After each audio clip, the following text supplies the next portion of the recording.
لو انت في روسيا او جاي روسيا اوعى تشرب من مياه الحنفيه لانها مش حلوه خالص. اول مره بتشتري ازاز ميه من ديت من السوبر ماركت ولما بتخلص بتروح تملاها. تعالوا بينا نملاها مع بعض واوريكم بتتملي ازاي.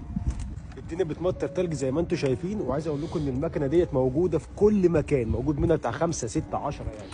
تاخد البتاع زي ما انت شايف كده الازاز بتاعتك وتيجي هنا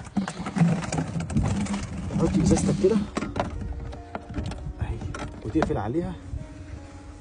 تجيب الفضه بتاعتك عادي، فضه زي عندنا في مصر، تحط بقى هنا، تحط كده. وبعد ما حطينا الفلوس هنا تدوس كده تملى ميه معدنيه كويسه 100%. نملى دول وبعد كده نملى دول. امسك على ايدك. عايز اقول لكم الجو برد جدا، ما تنساش تعمل اللايك بتاعك، كومنت الجميل عادي زي ما انتم شايفين. ملينا الميه النهارده درجه